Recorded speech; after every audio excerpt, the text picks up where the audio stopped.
Very good evening to everyone, students. I'm Gaurav Ahuja, your maths and science teacher.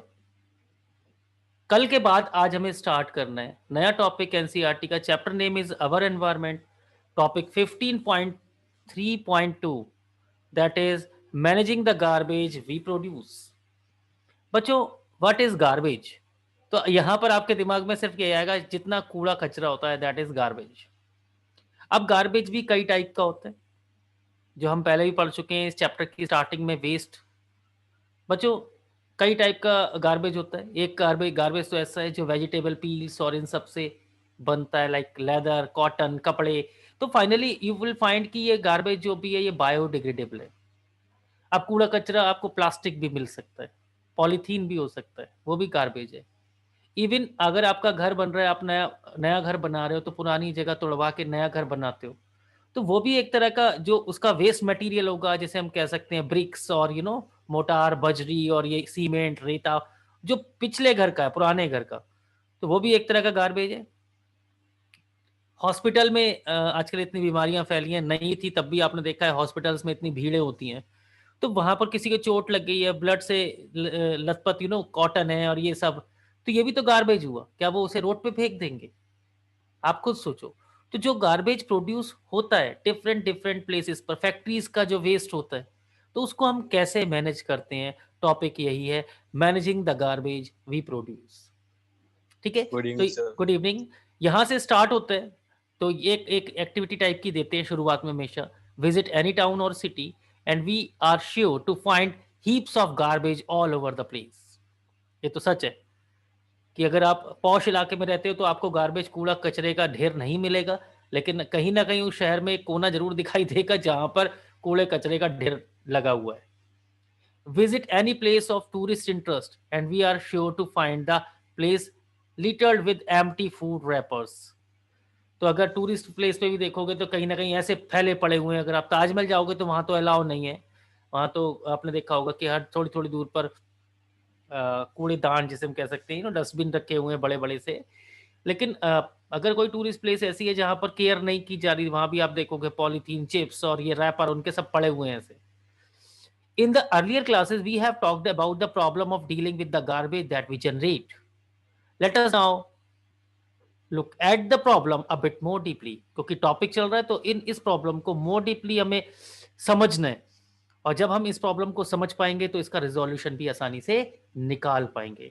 तो activity कोई भी skip नहीं करनी है। एनसीईआरटी में एक्टिविटी बेस्ड क्वेश्चन पूछे जा सकते हैं, तो हम डिस्कस करेंगे इस बारे में। ठीक है, find out what happens to the waste generated at home.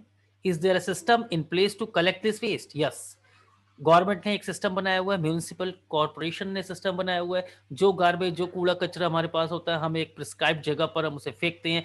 वहां से वो म्यूनिसिपल कॉर्पोरेशन के जो पीपल होते हैं डे बाय डे उसको उठाकर एक और जगह पर लेके जाते हैं जहां उसको प्रोसेस किया जाता है, या उसे फेंक दिया जाता है, या उसे रिसाइकिल किया जाता है।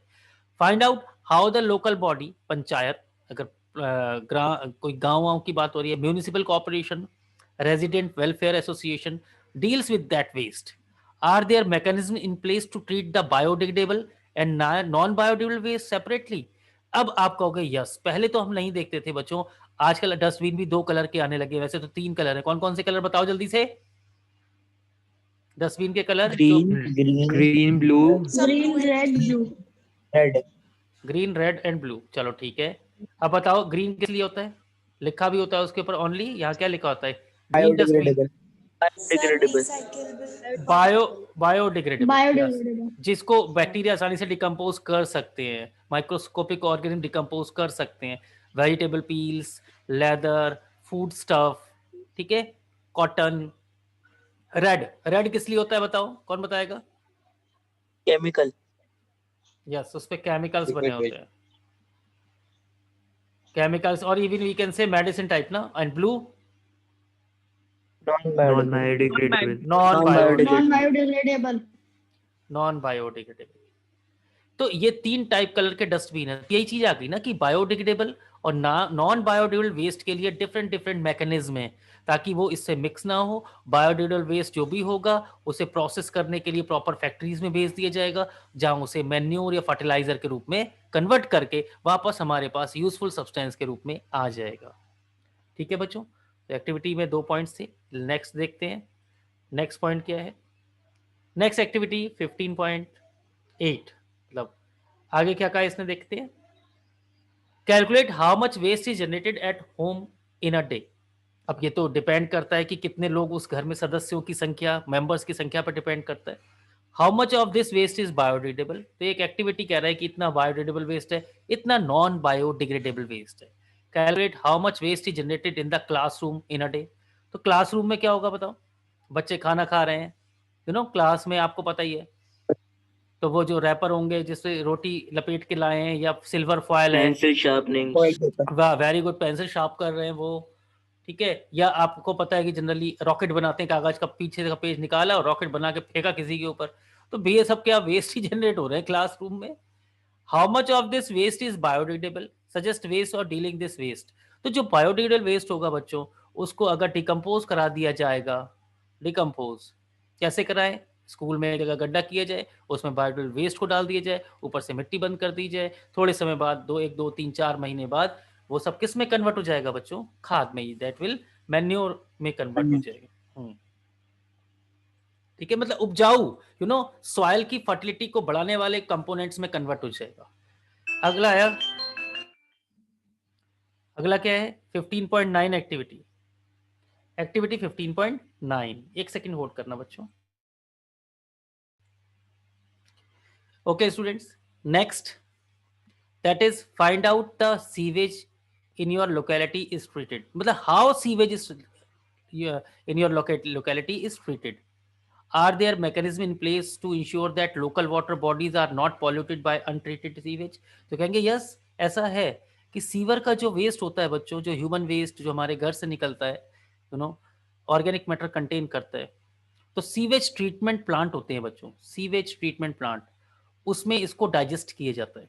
डाइजेस्ट करने का मतलब उसमें बैक्टीरियाज और उनकी वजह से इनको किस में कन्वर्ट किया जाता है, बोलो, मैन्योर के रूप में। और ये जो सीवर का वेस्ट है डायरेक्टली वाटर बॉडीज में मिक्स नहीं किया जाता, इसको ट्रीट करने के बाद ही जो उसको इस्तेमाल कर लिया जाता है एज अ फर्टिलाइजर, जिसे मैन्योर भी कह सकते हैं, नेचुरल फर्टिलाइजर कह सकते हैं। और उसके बाद वो पानी को ट्रीट करने के बाद ही वाटर बॉडीज में मिक्स किया जाता है, लाइक पास की नहर है या नदियां हैं। ठीक है, find out how the local industries in your locality treat their waste. ठीक है, अब जनरली इंडस्ट्रीज जो होती हैं बच्चों, वो आपको पता है कि उनसे बहुत वेस्ट मटेरियल निकलता है, और अगर उनके ऊपर लगाम न कसी जाए तो वो सारा वेस्ट मटेरियल सीधे वाटर बॉडीज में या बाहर पॉल्यूट होने के लिए सॉइल को छोड़ दिया जाएगा। लेकिन उनके ऊपर गवर्नमेंट की होती है कि ये चीज़ें तुमने अगर करी हैं तभी आपको वहाँ का क्या नाम है लाइसेंस मिलेगा, आपको ये फैक्ट्री चलाने की परमिशन मिलेगी। तो लोकल समझ में आ गया, तो अथॉरिटीज चेक करती रहती हैं समय समय पर कि इंडस्ट्रीज का वेस्ट पॉल्यूशन फैला नहीं रहा है। Are there mechanism in place to ensure that soil and water are not polluted by this their waste. तो लिखेंगे यस, ऐसा होता है। लेकिन अगर ऐसा नहीं हो पा रहा, यानी सीवर का ट्रीटमेंट जो है, सीवर का वेस्ट जो है डायरेक्टली वाटर बॉडीज में जाके मिल जा रहा है, लेक्स में मिल जा रहा है, तो फाइनली वो नदियों में भी जाके मिलेगा और वो वहाँ को क्या करेगा, पॉल्यूट कर देगा। और आपको पता है इंडस्ट्रीज से निकलने वाले तो बहुत ही पॉइजनस वेस्ट होते हैं, वो तो इंसान, इवन अगर उसमें रहने वाले, पानी में रहने वाले जो ऑर्गेनिज्म है, फिशेज हैं, प्लांट्स हैं, वो डाई होना शुरू हो जाएंगे, तो वहाँ का इकोसिस्टम बिल्कुल इम्बैलेंस हो जाएगा। तो ये चीज़ तो बहुत ज़रूरी है, और ये जो कोई ना कोई ऐसी अथॉरिटी होनी चाहिए जो इन चीज़ों को मैनेज करती है और कर रही है। नेक्स्ट है, improvement in our lifestyle have resulted in greater amount of waste material generation. कोई बता सकता है कि यहाँ पर ये कहना चाह रहे हैं कि हमारा जो लाइफस्टाइल चेंज हो रहा है तो वेस्ट मटेरियल जनरेशन ज़्यादा बढ़ता जा रहा है, कैसे, कोई बताएगा? देखो, सबसे पहले क्या होता था, आज से कुछ साल पहले की बात करें, आप अगर अपना फूड यानी लंच स्कूल लेके जाते थे, अगर आपको शायद याद ना हो, तो न्यूज़पेपर के टुकड़े निकाल कर हमारे पेरेंट्स हमको, मतलब मम्मी वगैरह, पराठा उसमें पैक करके और सब्जी को पैक करके भेजा जाता था। आज की डेट में क्या हो रहा है, आज की डेट में कोई न्यूज़पेपर नहीं इस्तेमाल, कौन गंदा न्यूज़पेपर इस्तेमाल करेगा, सिल्वर फॉयल का यूज़ हो गया।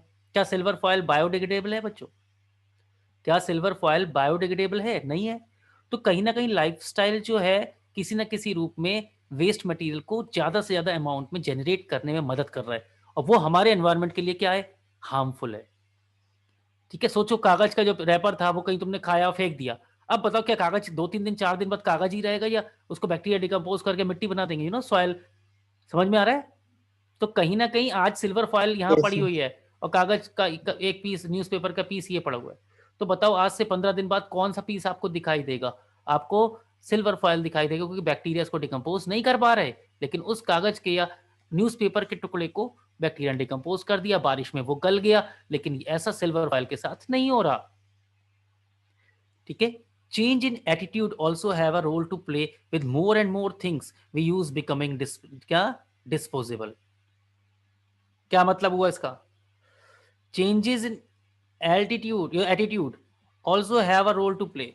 हमारा एटीट्यूड भी तो चेंज हो, ताकि हम ज्यादा से ज्यादा ऐसी चीजों को इस्तेमाल करें जो क्या हो, जो डिस्पोजेबल biodegradable. हो। हाँ, डिस्पोजेबल हो, जिसको आसानी से डिस्पोज किया जा सके। आपने देखा था थर्माकोल का इस्तेमाल किया जा रहा था, आजकल थर्माकोल पे बैन लगा दिया गया। आप अगर देखेंगे इवन स्पून तक आपको वुडन टाइप की दिखाई देगी। इवन जो प्लेट है थर्माकोल की ना लेके आजकल लोग जो जो बाय करते हैं या जो मैन्युफैक्चरर बना रहे हैं, वो किसकी बना रहे हैं? वुडन फ्रेम में। वो वुडन फ्रेम में जो बना रहे हैं वो किसकी बन रही है पता है आपको? जो गन्ना होता है जिससे रस निकाला जाता है, वो गन्ने की जो खोई बच जाती है उसका भी इस्तेमाल किया जा सकता है। जूट जो होता है, आपने जूट देखा होगा, उससे बनाया जाता है। तो changes in packaging have resulted in much of our waste becoming non biodegradable. ये कब की बात कर रहे हैं?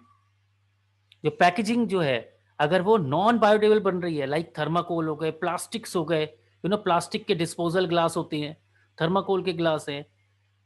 ठीक है, तो ये बेसिकली क्या बन रहे हैं? बायोडिग्रेडेबल। लेकिन हम चाहते हैं कि क्या हो, वो डिस्पोज हो जाए आसानी से। इनको भी डिस्पोजेबल कहते हैं बच्चों, जो नॉन बायोडिग्रेडेबल भी हैं। तो हमारा एटीट्यूड चेंज हो रहा है। जो ऊपर शब्द लिखना चाह रहा है, ये नॉन बायोडिग्रेडेबल की ही बात कर रहा है, कि जो डिस्पोजेबल ग्लास कहते हैं ना कि घर में मेहमान आने वाले हैं तो डिस्पोजेबल ग्लास ले आओ, तो हम थर्माकोल के ला रहे हैं, प्लास्टिक के ला रहे हैं। आया समझ?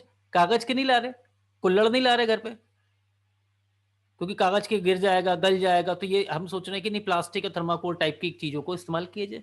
तो कहीं ना कहीं जो जो डिमांड है और जो वो चीज, वो फैसिलिटीज प्रोवाइड करा रहे हैं, जो फ्रूटफुल फैसिलिटीज, तो हम उसे यूज कर रहे हैं। लेकिन एक्चुअल में उन्होंने हमें तो इस्तेमाल करने दिया, हमने उस चीज को इस्तेमाल किया अच्छी तरह से, लेकिन जब उसे डिस्पोज कर रहे हैं, उसे फेंक रहे हैं, तो वो एनवायरमेंट को बिल्कुल पॉल्यूट कर दे रहे हैं। प्लास्टिक वो क्या नाम है, डिग्रेड नहीं हो रही है, बैक्टीरिया डिकम्पोज नहीं कर पा रहे हैं, तो कहीं ना कहीं हमारे एनवायरनमेंट को बहुत बहुत बुरी तरह से हार्म पहुंचा रहे हैं। आपको पता है बच्चों, इनिशियली क्या हुआ था कि ये कर दिया गया था कि अब डिस्पोजेबल में थर्माकोल का इस्तेमाल नहीं होगा। ट्रेन में सिर्फ आपको चाय अगर पीनी है तो कुल्हड़ में ही चाय मिलेगी। ये पता है आपको? आज भी आप लस्सी या चाय पीते हैं कुल्हड़ में तो आपको अच्छा लगता होगा, टेस्ट अलग ही आता है उसका। लेकिन ये Yes, sir. कुल्हड़ जो है कि कुल्हड़ बंद कर दिए गए। पता है क्यों? क्योंकि जब कुल्हड़ बनाए जाएंगे तो आपको पता है ऊपर की सॉइल ली जाती है और इस सॉइल को फिर वो पकाया जाता है। जो भट्टियां होती हैं बड़ी बड़ी, फर्नेस होती हैं उसमें, तब कहीं जाके वो कुल्हड़ बनते हैं।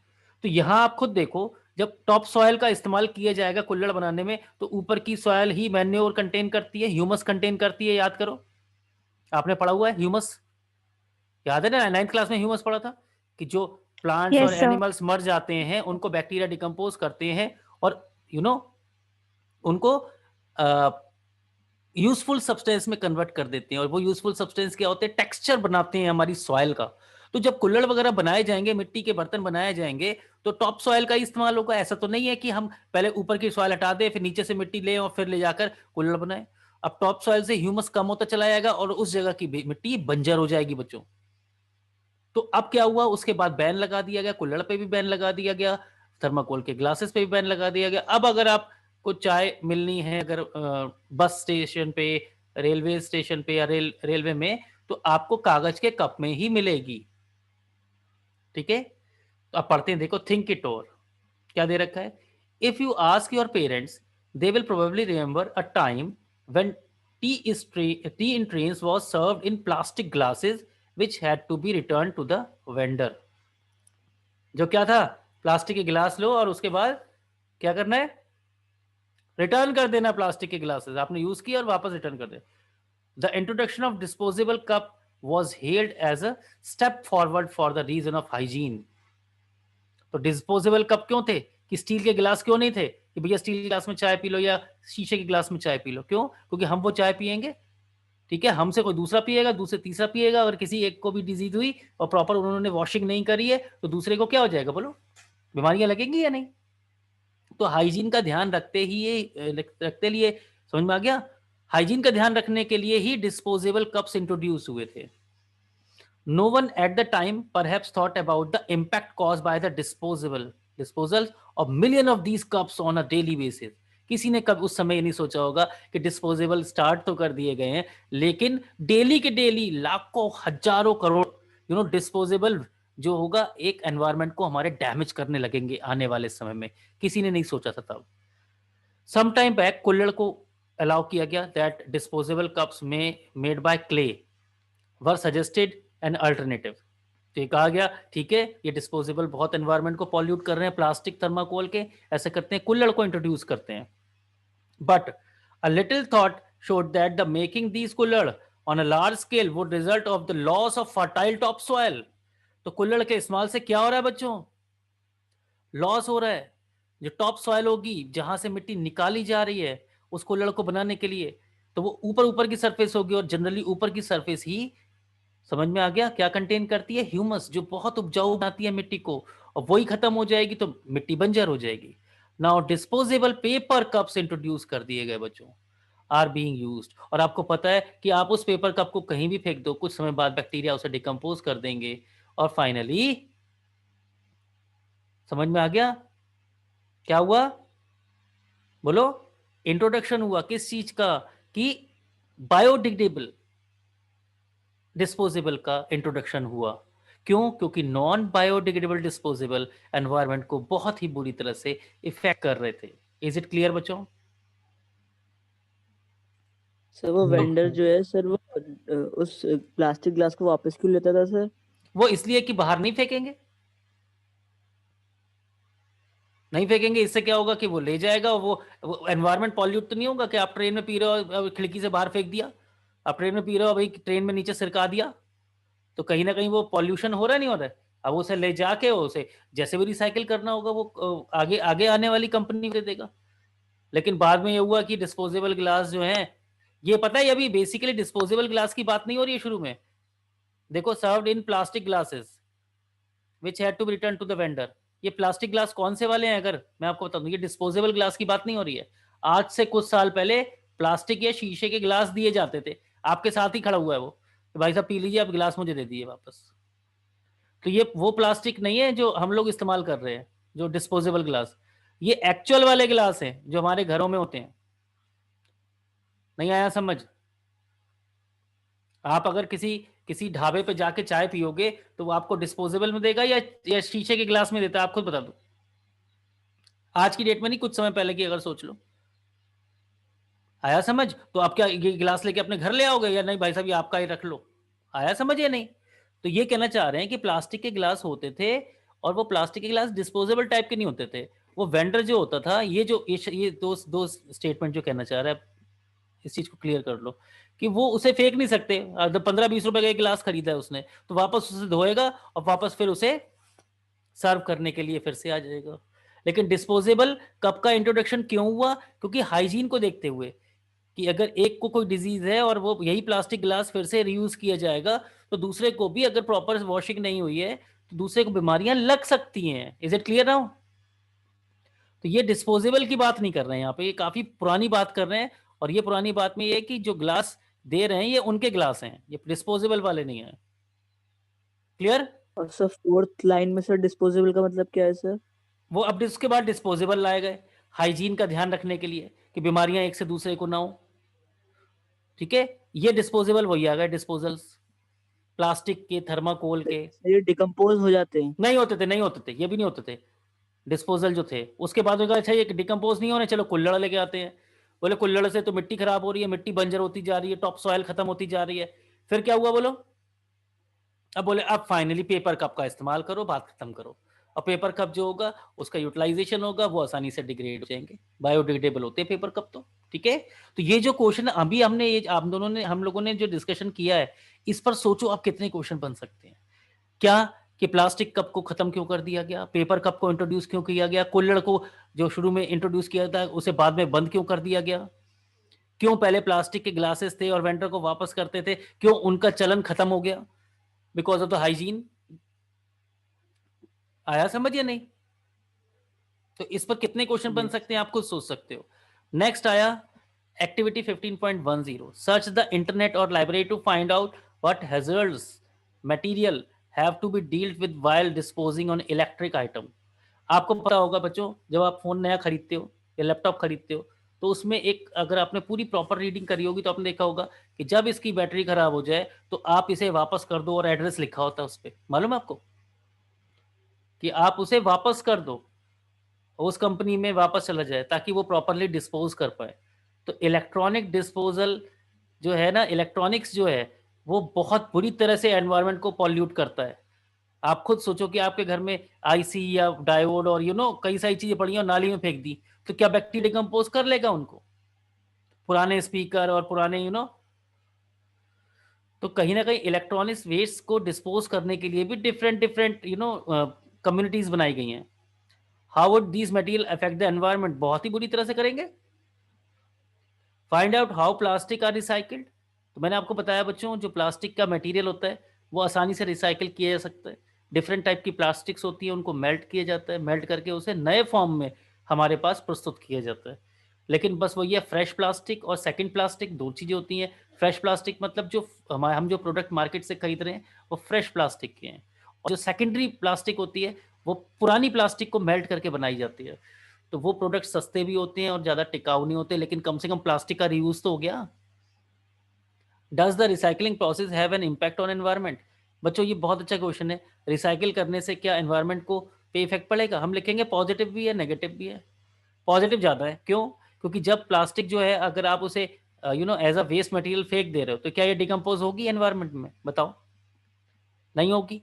लेकिन अगर यही वापस जा रही है प्लास्टिक और रिफैक्ट्री में रिसाइकिल होकर नए रूप में हमारे पास आ जा रही है, तो ये ज़्यादा बेटर है। हाँ है ना? तो देखा जाए तो रिसाइकलिंग प्रोसेस जो है एनवायरनमेंट को पॉल्यूशन से बचा रहा है, क्योंकि प्लास्टिक तो नॉन बायोडिग्रेडेबल है, और उसको रिसाइकिल करके नए रूप में जब प्लास्टिक हमारे पास आ जा रही है तो बहुत ही अच्छा है। इससे क्या होगा, वेस्ट मटेरियल और प्लास्टिक जो एनवायरनमेंट में होगा वो रिसाइकिल हो रहा है, फिर से रीयूजेबल हो रहा है। आ गई बात समझ बच्चों?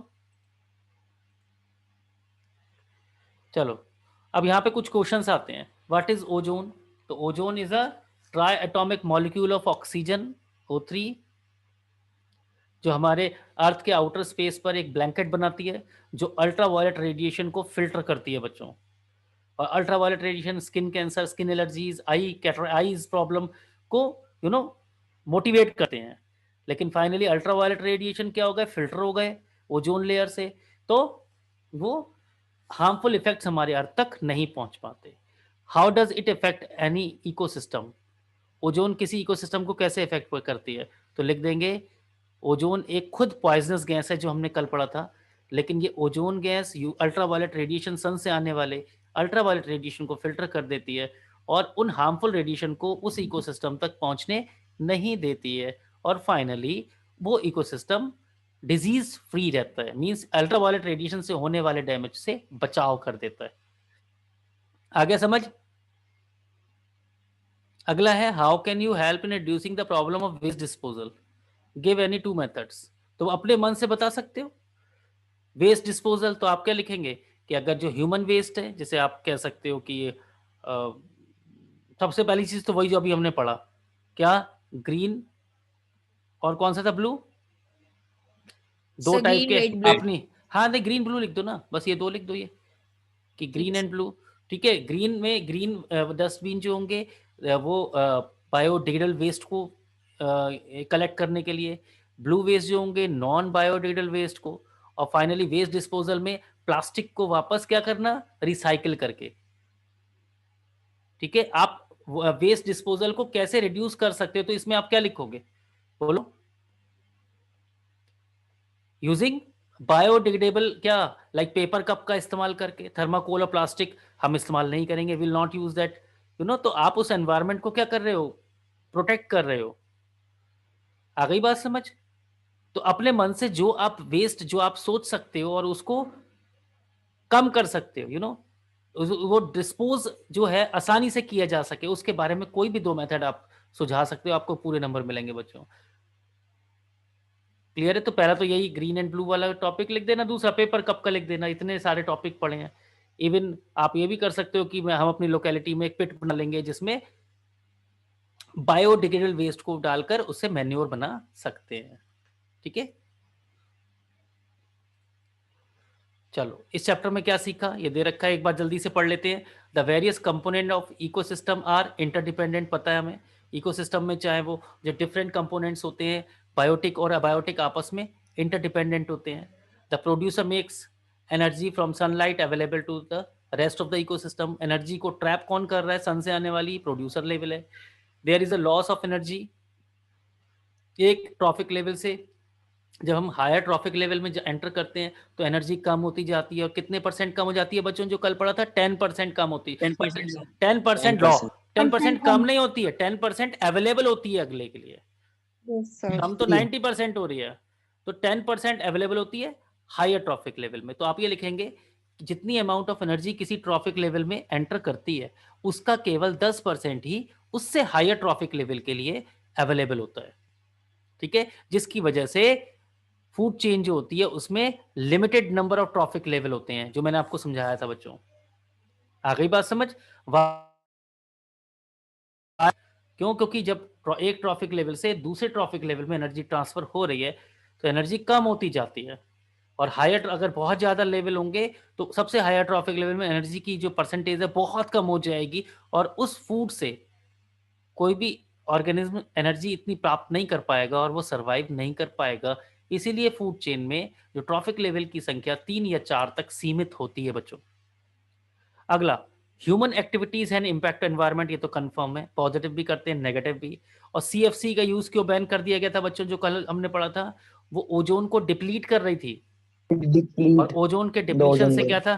हाँ ओजोन की जो थिकर लेयर थी वो थिनर होती चली जा रही थी, और वो यूवी रेज से प्रोटेक्ट नहीं कर पा रही थी, और अल्ट्रावायलेट रेज जो थी अर्थ तक पहुंचने लगी थी, और वो बहुत बुरी तरह से डैमेज करने लगी थी एनवायरनमेंट को, और फ्लोरा एंड फौना को, ह्यूमंस को, एनिमल्स को, प्लांट्स को।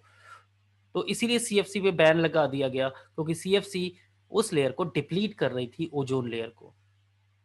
नेक्स्ट आया, द वेस्ट वी जनरेट में बी बायोडिग्रेडेबल, ये तो हमें पता ही है 2 टाइप के होते हैं, इनके बीच में अगर 2-3 डिफरेंस आएंगे वो भी आसानी से लिख सकते हैं।